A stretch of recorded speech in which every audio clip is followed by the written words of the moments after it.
question that we pose today is, how can we fully harness technology's power to close the gaps between those who have more in life and those who have less? How can it help uplift the lives of our people? I must admit, I find new technologies very interesting, but at the rate of development, it also is a bit overwhelming. Learning them takes a little time and a little effort, but we should always consider that time and that effort as an investment from which we gain much more than it costs. For Filipinos, digital technology means shorter queues, faster transactions.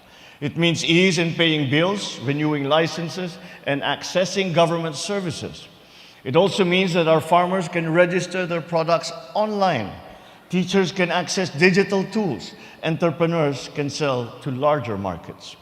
In other words, technology allows more opportunities to reach every Filipino. Digital technology in the country has grown by leaps and bounds since the pandemic. And in the face of this crisis, the Filipinos' ingenuity and innovation allowed us to harness digital wallets, online stores, and e-marketing to keep the wheels of our economy alive. Many of you present here are part of that process and were instrumental in this digital shift.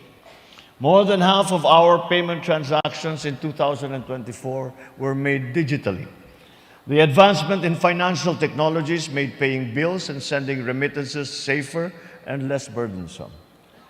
Last year alone, our digital economy was valued at 2.25 trillion peso sector, as a 2.25 trillion peso sector.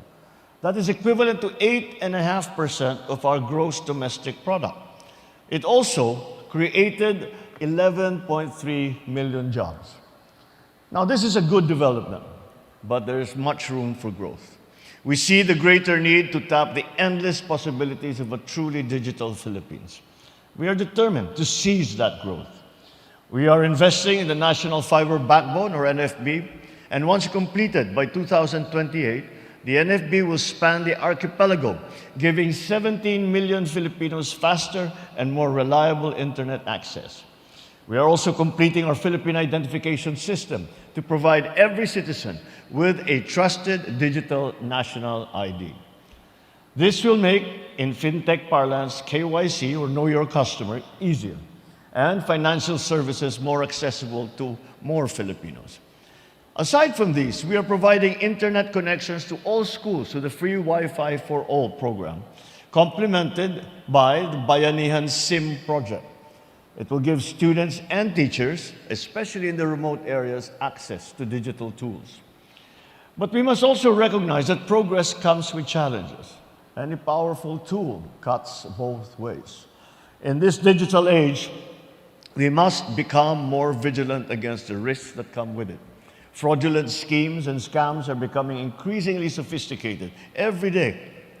With the aid of artificial intelligence, with digital currencies, and syndicates that know no frontiers. Also, even as artificial intelligence offers breakthroughs, it brings threats of job displacement and the loss of privacy. And this is why we must also strengthen our defenses, manage risks, block malicious attempts before they harm our people. We are implementing the Anti-Financial Account Summary Scamming Act, created an e-commerce bureau as a one-stop shop for complaints and compliance under the Internet Transactions Act, and pursued the Subscriber Identity Module Registration Act to protect consumers in the digital marketplace from fraud, scams, and unsafe transactions. At the same time, we are undertaking measures to reskill and upskill more Filipinos on emerging technologies. They will be trained for jobs in AI, cybersecurity, e-commerce, and creative design. There is also the growing problem of online gambling, which preys on our people's vulnerabilities. We are addressing this through initial measures such as suspending the in-app gambling access in mobile payment apps and websites. This way, we can help protect our citizens and preserve the integrity of our financial system. All of these efforts place technological innovation at the center of our governance.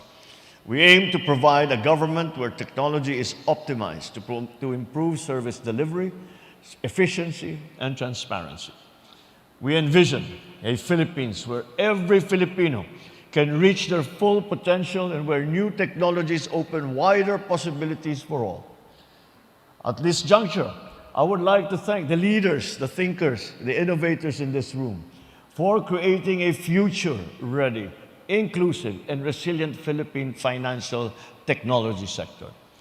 Please continue your work. Make the Philippines a fintech innovation hub and a key voice in shaping the global financial system. Sa bahagi naman ng pamahalaan, titiyakin natin na maitatayo ang mga infrastruktura at mapalakas ang mga polisiya upang makasabay ang ating bansa sa bilis ng pagbabago ng mundo. Because the connected nation that we dream of will only come online if we all choose to build it, brick by brick, gigabyte by gigabyte. Thank you very much. Mabuhay po tayong lahat. Mabuhay ang bagong Pilipinas. Magandang umaga po sa inyo. Thank you, Mr. President.